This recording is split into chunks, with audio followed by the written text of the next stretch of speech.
Hola, ¿qué tal? ¿Cómo están? Buenas tardes desde aquí de Guadalajara, Jalisco, México. Cuarto episodio de mi canal de YouTube y anuncio que este episodio no va a ser técnico, ¿no? No todos van a ser técnicos y este es un episodio de descarga emocional. Voy a hablar de algo que pues está en mi pensamiento muchas veces y ya saben que eso de quedarse las cosas no es muy sano.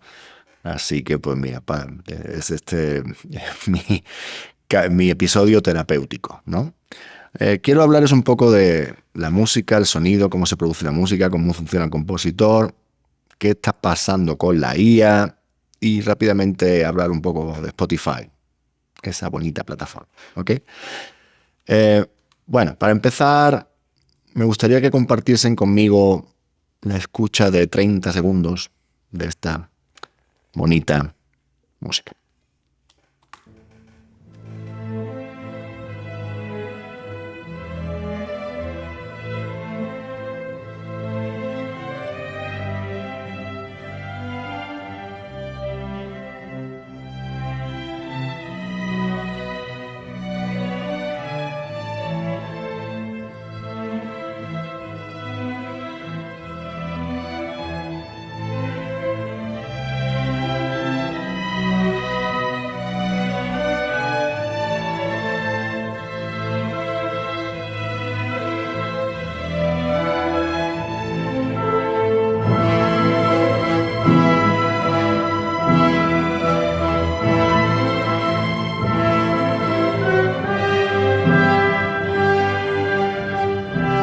Ok, me cuesta hasta trabajo quitarlo. ¿Qué es esto? Nada, pues esto es el segundo movimiento, la séptima sinfonía del señor Ludwig van Beethoven, o más conocido como el Beethoven, en su casa, ¿no? Que cuando fue estrenada, además como a beneficio de los soldados heridos en una batalla, ¿no? No recuerdo cuál. Cuando fue estrenada, el Allegretto, este movimiento es más conocido como el Allegretto, tuvo tal éxito que el público obligó a la orquesta a interpretarlo de nuevo. O sea, pidieron un bis, cosa que en aquel tiempo pues no estaba muy de moda hacer, ¿no? Realmente era raro, ¿verdad? Si yo te preguntara qué emociones te da esta música, ¿no? Si es que te da alguna, ¿verdad? Y te puedo preguntar, ¿es alegre? Not really. ¿Es triste? Tampoco. ¿Es trágica? ¿Es conmovedora? ¿Es optimista? ¿Es sanadora? ¿Es relajante? ¿Es creepy? ¿Qué es? Yo no tengo ni idea. Quiero decir, la mezcla de emociones que yo siento cada vez que escucho esta obra o cuando la tengo en mi cabeza mientras voy manejando, que me pasa mucho, no sé decir, no sé decir, ¿no? Unas veces me alegra el corazón, otras veces me hunde un poco, otras veces me da fuerzas, I don't know, ¿verdad? Y esa es parte de la magia de la música. Y ahora quiero explicarles un poco cómo funcionan el sonido y la música y por qué son distintos, bueno, no son distintos, sino qué diferencia un sonido normal de algo musical y cómo funciona la mente de un compositor, ¿vale? Pues miren, para eso tengo aquí unos tonos que me he preparado para ilustrar esto, ¿verdad? Y tengo aquí mi vieja confiable guitarra. Vamos a ver, el sonido no es más que aire que se mueve, las moléculas del aire que se mueven, ¿no? Vivimos en un fluido que se llama atmósfera terrestre.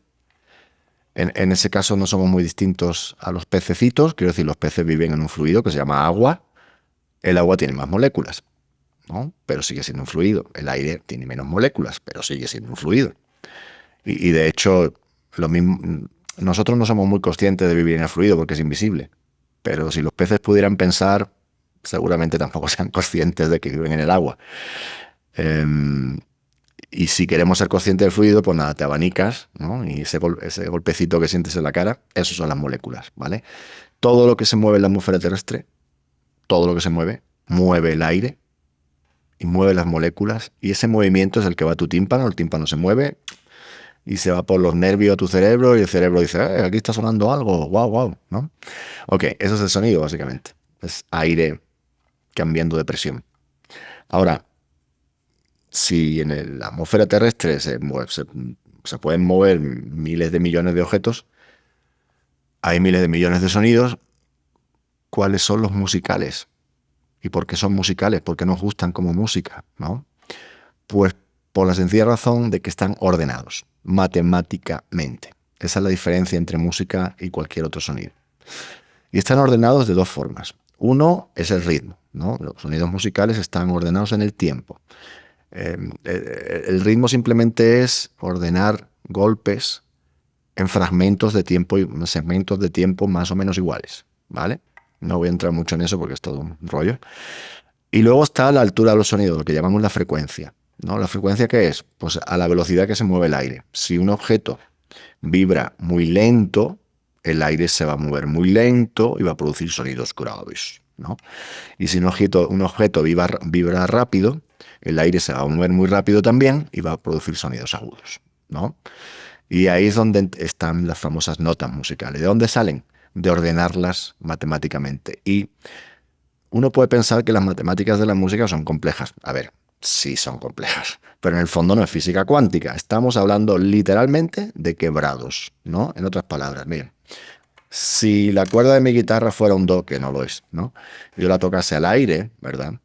Pues al partirla por la mitad y volver a tocarla, produciría ese mismo do más agudo. O sea, se daría la misma nota, pero más aguda. Y si la parto por 3, básicamente, como esta altura, me daría un sol, lo que llamamos los músicos la quinta. Y a partir de esa quinta, si a esa le buscamos la quinta de la quinta de la quinta de la quinta, terminas por completar las 12 notas de nuestro lenguaje musical occidental. Digo occidental porque en otras geografías pues hay otros tonos, ¿no? Ok, entonces, y lo curioso es que, fíjate, son matemáticas sencillas en el fondo digo, ¿no? Pero tengo aquí, me he preparado aquí en mi Pro Tools, más conocido como Ton Tools, ¿no? Me he preparado aquí unos tonos para demostrar un poco cómo funciona. Si esto fuese un do, ¿verdad? Ok. Ajá. Y yo parto una cuerda por la mitad, sonaría esto. Bastante armónico.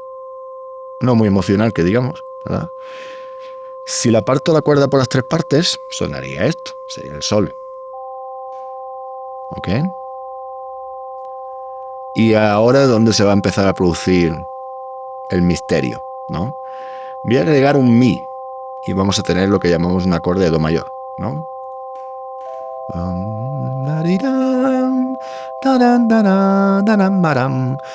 Fíjate que lo que me apetece cantar encima de este acorde es algo más o menos pues medio alegre, jovial, distraído, optimista, ¿no? ¿Qué ocurre si yo altero ligeramente, Solo voy a cambiar una nota del acorde. Lo que estoy haciendo básicamente es alterar un poquito las matemáticas de cómo el aire se mueve, ¿ok?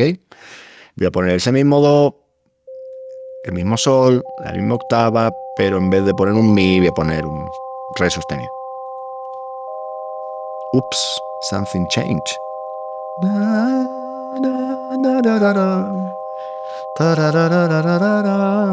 Fíjate como que la melodía que ahora me apetece cantar encima de eso es triste, trágica, si quieres, ¿verdad?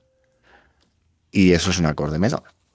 Lo que quiero contar con esto es básicamente cuando alteras cómo se mueve el aire, ordenado matemáticamente, afecta a nuestro cerebro y crea emociones. Eso es un misterio. Es un absoluto misterio. Y además pasa en todas las geografías, que quiero decir, incluso se han hecho estudios en tribus que no habían escuchado música occidental previamente y les pusieron acordes mayores y cosas compuestas alegres, y esto es alegre, y cosas en menores, esto es triste, ¿no? La disonancia sí sabemos por qué se produce, hablaré de esto en otro vídeo, pero no sabemos a ciencia cierta por qué ciertos acordes y armonías y melodías nos resultan ¿no? Eh, Más alegres o más tristes o más trágicas o más divertidas, ¿no? Y esa es la magia de la música, realmente, ¿no? ¿Por qué el cerebro humano tiene esa fascinación? A fin de cuentas, la música es algo, y yo siempre he dicho que es un subproducto de la inteligencia, ¿no? Solo una inteligencia la puede producir, nada per se en el universo puede producir cosas tan exactas, por así decirlo, y tan ordenadas, pero que encima te produzcan emociones a nosotros, ¿no? Es lo mágico. Y la música ha estado con nosotros pues prácticamente desde que el humano es humano, porque además todas nuestras actividades tienen música, o una gran parte de ellas, ¿no? Como por ejemplo, yo qué sé, quizás las más importantes, ¿no? Te enamoras, tienes música, te desenamoras o te mandan al cuerno, vas a cantar un blues, ¿no? La gente trasciende con música, rezos, cánticos, el requiem de Mozart, cuando la gente le tiene miedo a la muerte, ¿verdad? Este, las cosechas se celebraban con música, los cambios de estaciones se celebran con música, eh, los cumpleaños se celebran con música, te casas con música, te relajas con música, everything. Y no toda la música es buena, porque también los ejércitos desfilan con música, e incluso la gente la ejecutan con música. Trrrrrn, clum, pup, bye. Entonces, la música es parte de yo. Hay una pregunta trampa que les hago a mis alumnos muchas veces. Oye, si yo te meto en una habitación y te dejo ahí sin música, pero te paso comida y agua, ¿podrías vivir? Todos, no, ¿cómo crees? No, digo, no se pongan poéticos, pónganse biológicos. ¿No? ¿Podrías vivir? Hombre, pues sí, te pones así. Sí, podrías vivir, claro, pero la pregunta trampa es que no tienes la posibilidad de no tener música. Tú mismo la producirías, tú mismo eh, cantarías, bailarías, darías palmitas, ¿no? Darías un ritmo con los dedos, ¿no? Realmente, ¿no? Entonces, la música es una parte tan importante del humano como puede ser quizás las dos cosas que más disfruta el cerebro humano sean el amor y el trabajo. Soy arquitecto, yo quiero hacer una rola porque soy músico, ¿no? Lo que nos apasiona hacer y ser queridos, ¿no? Y querer, ¿no? Hablo de todo tipo de amor, ¿no? De amor de pareja, amor de hermano, de amigo, de primo, de padre y de madre, ¿no? Y yo diría que la tercera cosa es quizá la música, ¿no? Les voy a leer rápidamente, esto no es que lo diga yo, esto lo decía otro señor. El hombre que en su interior no tiene música, ni se conmueve con la armonía de sus dulces sonidos, es capaz de traiciones, de estratagemas y rapiñas, y los instintos de su espíritu son lóbregos como la noche y sus afectos oscuros como el infierno. Que nadie se fíe jamás de un hombre así. Atentos a la música. El mercader de Venecia, acto quinto, William Shakespeare, o Shakespeare, ¿no? Esto ya lo decía este señor en el siglo XVI, ¿verdad? Ahora nos enfrentamos, ¿con qué nos enfrentamos? Con la IA. ¿Qué onda con la IA? A ver, yo no quiero satanizar ni demonizar a la IA, realmente. La IA puede estar muy bien. Si la IA descubre un cáncer antes de que, ¿no? Pues qué maravilloso, ¿verdad? Si la IA me ayuda a mí a limpiar tracks o a quitar ruidos o hacer el sonido de sintetizador que de otra manera tardaría mucho más, qué bueno. Es como el resto de la tecnología que tengo aquí desde hace décadas, ¿no? Yo lo que tengo un problema es con la IA creadora. ¿Por qué? A ver, ¿cómo crea un músico? Porque en el fondo crea parecido a la IA, pero hay algo que lo diferencia muchísimo, ¿no? Em, ¿Cómo crea un músico? Pues un músico básicamente lo que hace desde que nace como ser humano, pues está escuchando música todo el día, en el fondo, en el kinder, en la escuela, en el carro de sus papás, en la televisión, en el internet, ¿no? Y se crea un vocabulario musical ahí de ritmos, de armonías, de melodías, de timbres, ¿verdad?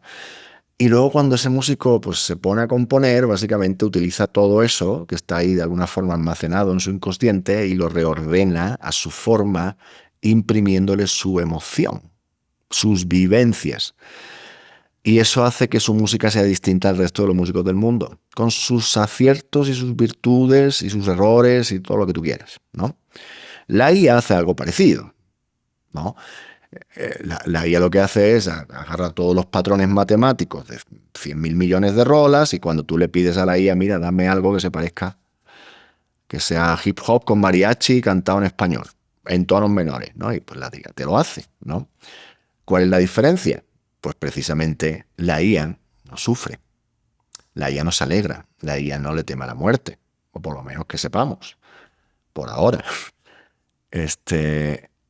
A la IA no la deja su novio o su novia IA. A lo mejor no se siente sola o solo, ¿verdad? Y esa es la gran diferencia, que aunque la música en el fondo siguen siendo patrones matemáticos, porque lo son, esos patrones matemáticos se hacen a partir de vivencias humanas, distintas cada vez. Las mismas, pero distintas cada vez. Y cambian con los siglos, ¿no? La vivencia a lo mejor es la misma, pero cada cultura vive las cosas de una forma distinta, ¿no? Entonces, si la música del futuro va a ser la IA, nuestra humanidad se ha acabado. Para siempre. Para siempre. Y ahí no hay nada que hacer. ¿Cómo le digo yo a la IA que escriba algo como la segunda, como el Alegreto? ¿En qué prompt, qué tipo de prompt le pongo yo a la IA para que haga música como el señor Ludwig? ¿No? ¿Qué emoción le pongo? ¿Verdad? Porque cuando la música es realmente buena y es realmente hecha con el alma y la pasión humana, no se puede describir en un prompt. Perdónalo. A ver, hay músicas que sí. ¿Qué te digo? ¿No? Las más sencillas quizás, ¿no? Pero algo de la complejidad de Beethoven, Mozart, Coltrane, o Steve Vai, o whatever, ¿no? O quien quieras, ¿no? Perdóname, pero un prompt, sorry. Y lo único que va a hacer va a ser. Y no solo eso, la IA no puede innovar, es imposible. Para que la IA innovara, tendría que fracasar haciendo lo que hace, tendría que... O sea, no va a haber unos nuevos Beatles con la IA, sencillamente. Una música que cambie el panorama social, ¿no? Con la música, que es lo que hicieron los Beatles, aún sin planearlo y sin quererlo, evidentemente, no va a existir. Entonces supongo que depende de nosotros un poco también pararle los pies a la idea creativa. Si yo no quiero consumir ni voy a consumir música hecha por ella, tan sencilla como eso, ¿no? Que cada quien haga lo que quiera. Y hablando de consumir, los últimos minutos de este vídeo se los voy a dedicar a mi plataforma favorita. Spotify. Hace ya años que le dije bye bye a Spotify. Ahora están con la moda de que parece ser que Spotify, si subes música, no sé si es cierto o no, lo he escuchado por varios sitios, ¿no? Pero bueno, no me extrañaría de que está la moda de que Spotify ahora, pues nada, pues si subes música a Spotify, ellos se lo pueden mostrar a la IA para que haga sus versiones, en fin, cosas raras, ¿no? También están diciendo que no, somos muy buenas personas, vamos a regular que no haya música solo hecho por IA, en fin, me da igual lo que diga Spotify. El señor CEO de Spotify, el señor Daniel Ek, que hasta el nombre lo tiene feo, es el Netanyahu de la música. Ese tipo le paga 0,0001 peso, no sé cuántos ceros son, si 2 o 3, da igual, a los músicos cada vez que tú haces clic a una canción, ¿no? Ahí hay un vídeo circulando por internet, que a lo mejor lo dejo puesto ahora que termine el vídeo, donde el tipo, una jueza, ¿no? Está haciendo una auditoría, una jueza estadounidense le está diciendo, a ver, usted sabe que sus músicos como promedio ganan $12 al mes. Y el tipo, ¿no? Y luego encima tiene la desfachatez de invertir todo el dinero que se genera de algo tan hermoso como es la música en drones militares, en empresas militares, ¿no? Entonces, a ver, yo si mis artistas con los que trabajo quieren subir su música a Spotify, I'm fine with that, ¿no? Que es una decisión personal. Yo no pienso subir música nunca jamás a Spotify, pase lo que pase. Y espero que Spotify caiga, tarde o temprano, por su propia codicia. Soluciones no tengo. Me encantaría decir, oye, se me ocurre esto, ¿no? Que estaría maravilloso. No tengo soluciones. Solo puedo darme a mí mismo y de paso a las personas que me escuchan esperanza. ¿Por qué? Porque la música al final es como la vida y como el agua, ¿no? Siempre encuentra un camino. Alguien llegará que la haga de forma distinta. Alguien, ¿no? Entonces, quiero pensar que esto tarde o temprano cambiará, no sé si para mal, no sé si para bien, pero cambiará. Entonces, bueno, este es mi pensamiento con Spotify. Y bueno, ¿y por qué he hecho este vídeo? Bueno, pues para sacarme estas reflexiones de la cabeza. No ofrezco soluciones, no las tengo, pero sí ofrezco esperanza, porque el espíritu humano, dentro de todo, siempre encuentra una manera, de una u otra forma. ¿Ok? Mucho amor, mucha paz, mucha música en sus vidas. Y nos vemos en el siguiente vídeo, que ese sí ya vamos a hablar de botones de nuevo. ¿Vale? Kisses and hugs.